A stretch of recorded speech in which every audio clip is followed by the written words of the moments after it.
Boa noite, pessoal. Boa noite. Tá funcionando?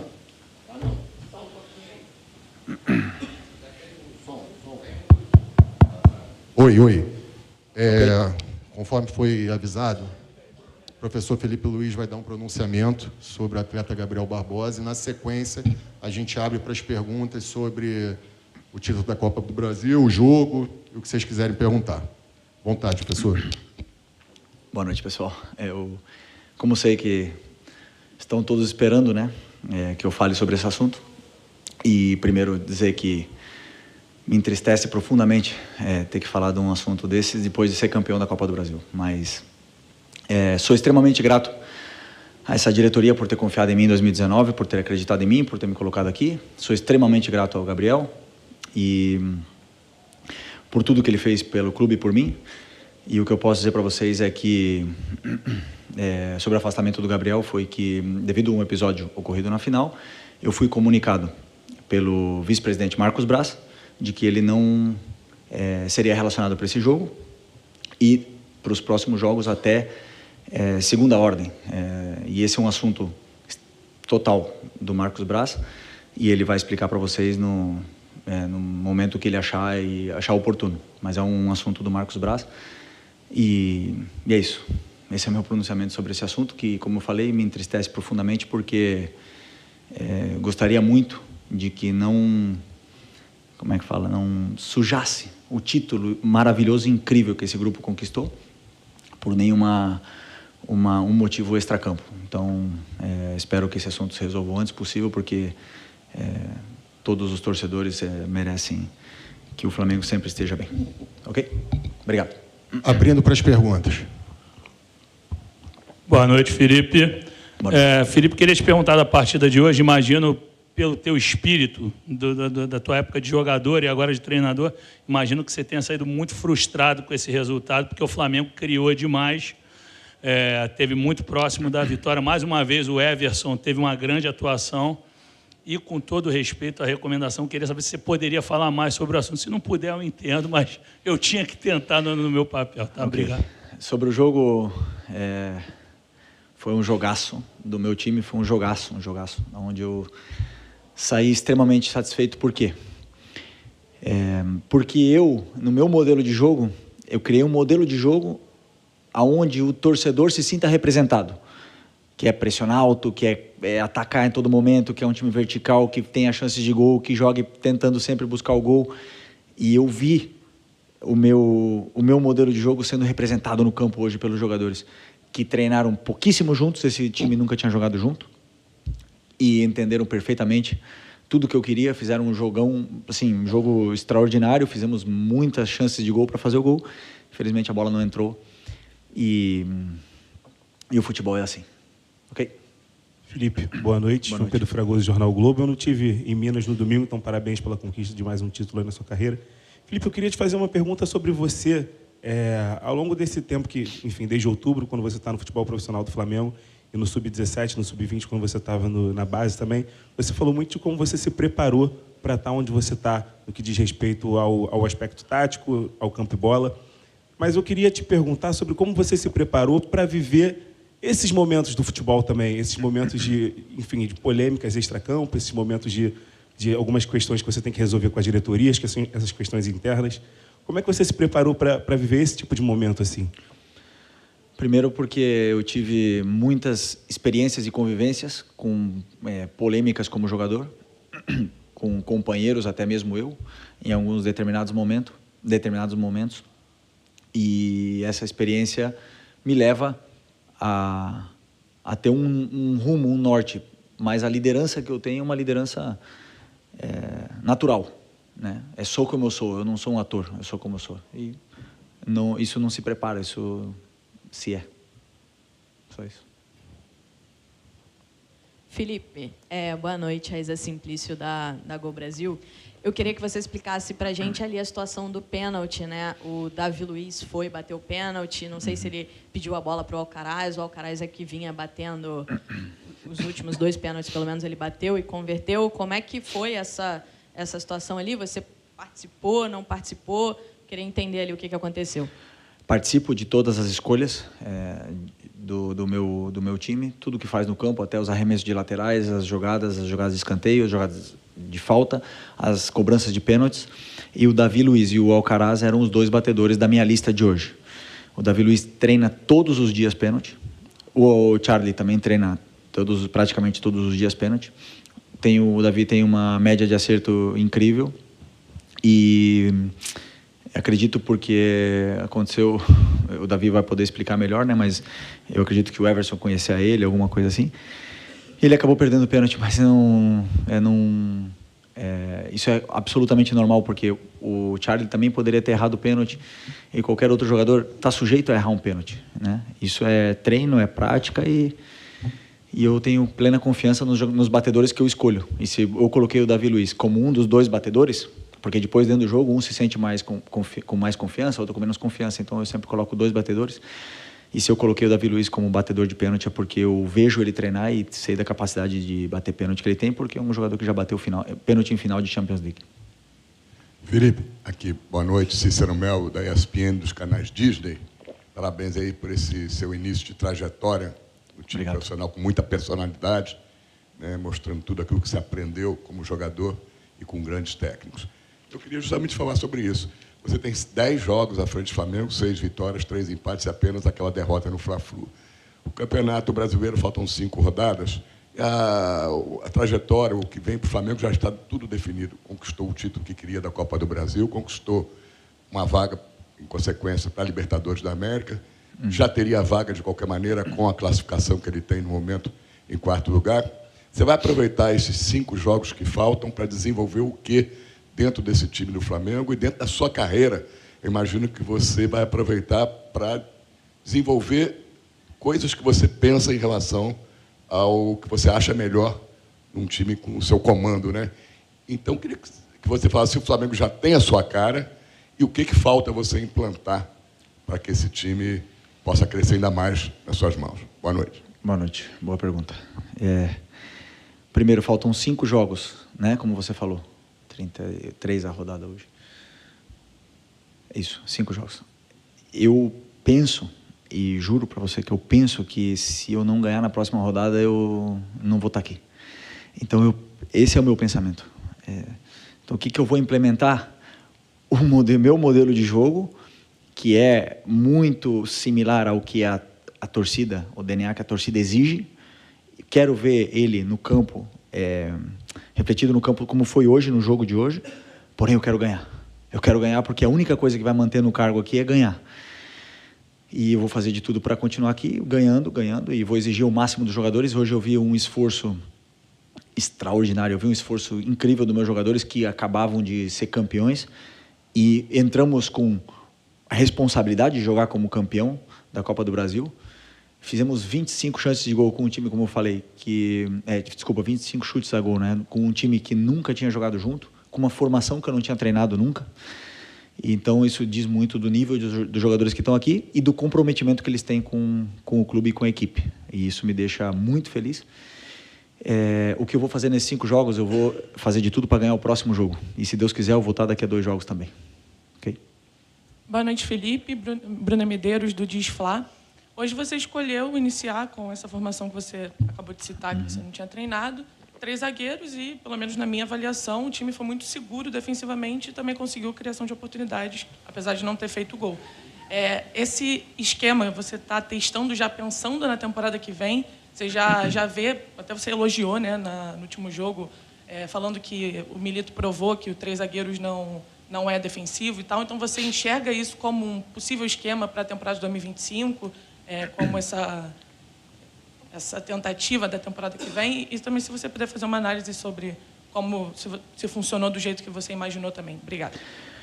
Eu acredito que todo time que luta para ser campeão, um time completo, um time muito qualificado, ele tem que dominar 2 sistemas, pelo menos. Esse é o meu pensamento, tá? Sobre futebol. Nós dominamos muito bem o 4-4-2, 4-2-3-1, que é similar. E hoje, esses jogadores provaram que dominam o 3-4-3, 3-5-2. Então,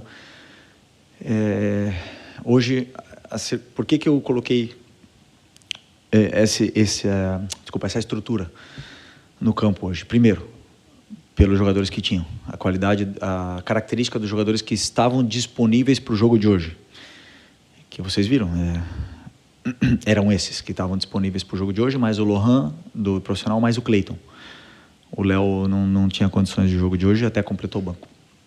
Então, em função das características dos jogadores que estavam hoje no campo, esse para mim era o melhor sistema, que combinava muito com o jeito para pressionar o jeito que o Atlético Mineiro joga.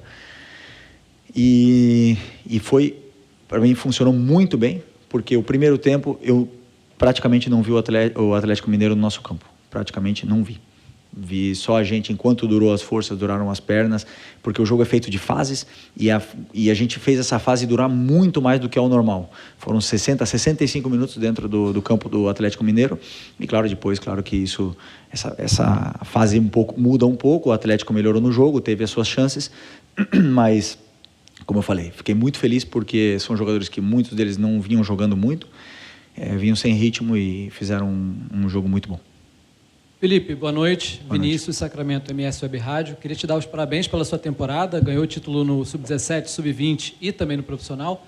Eu queria saber de você como é que você vai fazer agora com esses 5 jogos para rodar o elenco, né? Porque você teve vários desfalques. Você acabou de dizer que teve um 14º com o Léo Pereira, que completou o banco, mas não tinha condições. Como rodar o elenco quando até fatores externos acabam atrapalhando a tua escalação? Pendurados, suspensos, lesionados, jogador afastado. O que fazer para essas rodadas finais com tantos desfalques? Rodar o elenco, como você fala, em revezar os jogadores? Não, eu escolho os melhores para jogar todo o jogo, segundo as características dos jogadores e o que eu penso que é melhor para a equipe. Eu somente penso na equipe, no que é melhor para a equipe. E às vezes, como eu já falei outras vezes, é melhor uma característica de um zagueiro que outro, de um lateral ou outro, e eu penso no que é melhor para a equipe, é a única coisa que eu penso. Sobre os desfalques, não importa o número de desfalques que temos, o time que entrou hoje no campo é um time, só posso elogiar, um time grande, gigantesco, jogadores espetaculares que entraram no campo. Eu não tenho desculpa nenhuma para dizer, para dar depois do jogo de hoje com os jogadores que entraram no campo. Um time excelente, um 11 titular ali, e depois, claro, o banco recheado de garotos da base, aonde eu não vi, porque eu conheço também esses meninos, que era um jogo fácil para entrar, poderia queimar algum dos meninos, então segurei o máximo possível a substituição e não coloquei eles no jogo, mas com o elenco que eu tenho não posso dar desculpa, estou muito bem servido. Aqui é Felipe, boa noite. Boa Marcos noite. Martinho, do canal da KSRN. E Felipe, você participou no ano de 2022, né, de uma temporada que terminou com 2 conquistas históricas para o Flamengo. Porém, após essas 2 conquistas, o Flamengo acabou acumulando uma sequência negativa de resultados que acabaram ocasionando uma certa preocupação com a torcida.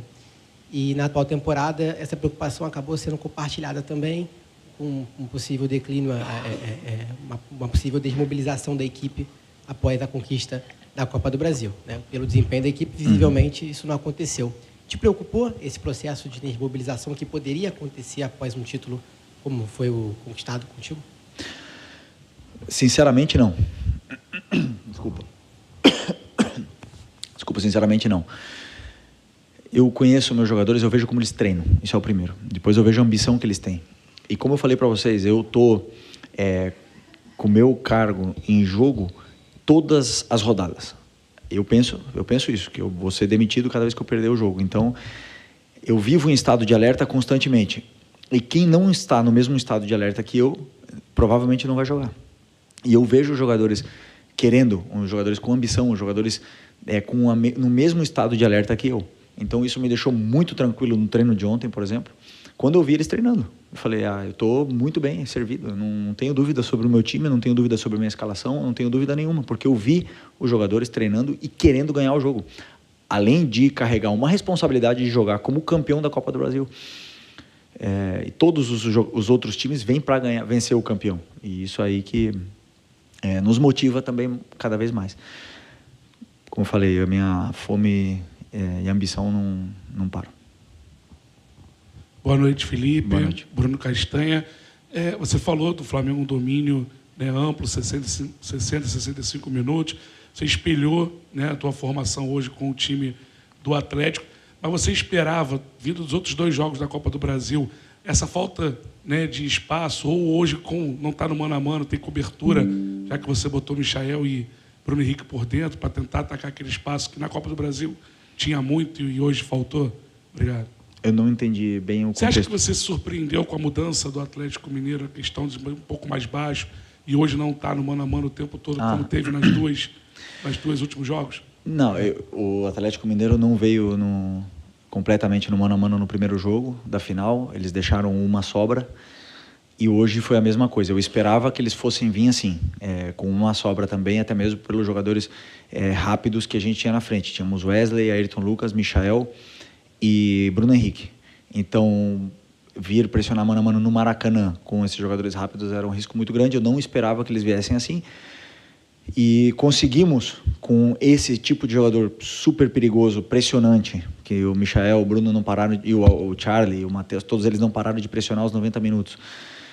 Conseguimos impor o nosso ritmo, impor o volume de jogo que queríamos, sermos protagonistas do jogo, e somente faltou o gol. Então, eu não surpreendi, porém a formação e as peças, as características dos jogadores que foram a campo levaram com que o time tivesse esse domínio, na minha opinião, avassalador no primeiro tempo e parte do segundo. Aqui, boa noite, Felipe, Vinícius, canal Vini Rubro Negro, parabéns pelo título da Copa do Brasil. Falando um pouco do seu esquema hoje, acho que algo que muitos imaginaram, por ser um esquema com três zagueiros, era que o Ayrton Lucas, por exemplo, poderia se destacar um pouco mais, né? Ele que em 2023 viveu ótimos momentos com esse tipo de formação, né?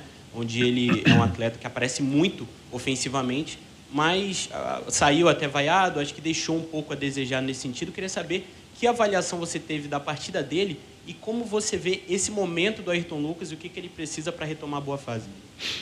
O jogador vive de fases. Ele, obviamente, que veio jogando o Alexandro nos jogos mais importantes. E como eu falei para vocês, eu acredito que o jogador, para render ao máximo, ele precisa de minutos e minutos e minutos e minutos. E o Ayrton não está passando pelo seu melhor momento, poderia afirmar isso. Mas, como eu falei, ele é de fases, o esquema hoje favorecia ele, mas atacamos muito pelo lado direito, porque o Wesley, sim, está numa grande fase. Então, e aí não favoreceu tanto o Ayrton naquele lado, e acabou favorecendo mais o Wesley pelo lado direito. Mas ele cumpriu bem a função que ele tinha para fazer, ele fez o que ele tinha que fazer, ele entrou na área quando tinha que entrar, marcou quando tinha que marcar, e cumpriu a função. Claro que sabemos que essa não é a melhor versão do Ayrton, porém, vou continuar dando carinho e esforço, e também gosto de falar dos que estão bem, né? Dos que sim estão numa grande fase, como é o caso do Wesley, do Everton e outros tantos jogadores. Felipe, boa noite. Mauro Santana, canal do Mauro Santana. Apesar do domínio da partida, já mencionado, o Flamengo ter criado, mais uma vez o Flamengo esbarra, além da excelente noite do goleiro Everson, mas da necessidade já apontada, a preocupação de melhorar a eficiência da efetivação das jogadas criadas ofensivas. Você acredita que esse é o seu maior desafio nessa reta final de temporada, até já pensando em 2025? Eu falei numa outra entrevista que eu acredito que o gol a gente não ensina, né, aos jogadores. Assim, a gente pode criar muitos recursos para eles entrarem na área, para eles finalizarem e tudo mais. Mas tem dias que a bola não entra.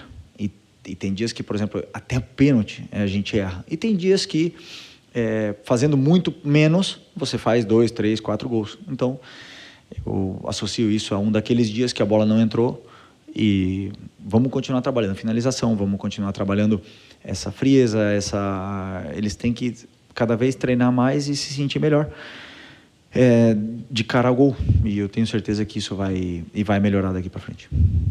Professor, últimas duas. Ok. Felipe, boa noite. Boa noite. Você fala que pensa o jogo a jogo, acredito que você já está preocupado com o próximo jogo contra o Cuiabá na semana que vem.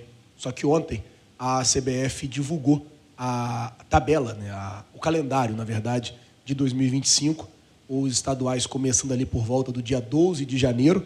Teoricamente, o Flamengo volta no dia 8, para no dia 8 de dezembro, volta no dia 8. Você teria 4 dias para treinar uma equipe, normalmente entra com os garotos da base. Você já tem uma Supercopa do Brasil no dia 2 de fevereiro e um brasileiro começando no final de março ali, já embolado também com Libertadores. Eu queria saber se você, quando olhou o calendário, já começou a pensar em alguma coisa para esse começo de ano e como é que você está vendo isso? A gente planejou uma parte da pré-temporada antes de sair esse calendário e confesso que eu não olhei. É até um erro, né? Mas não olhei esse calendário porque eu estava com a cabeça muito focada para o jogo de hoje. E agora temos essa semana toda para olhar e preparar. Né? Preparar essa pré-temporada, essas semanas, esses microciclos aí até chegar bem na final, como você falou. Temos aí 1 mês de férias obrigatórios por lei e a partir daí voltaremos, treinaremos muito em todos os aspectos e não tenho nenhuma dúvida de que chegaremos muito bem preparados para essa final e do nível que a gente quer que os jogadores estejam. Última aqui.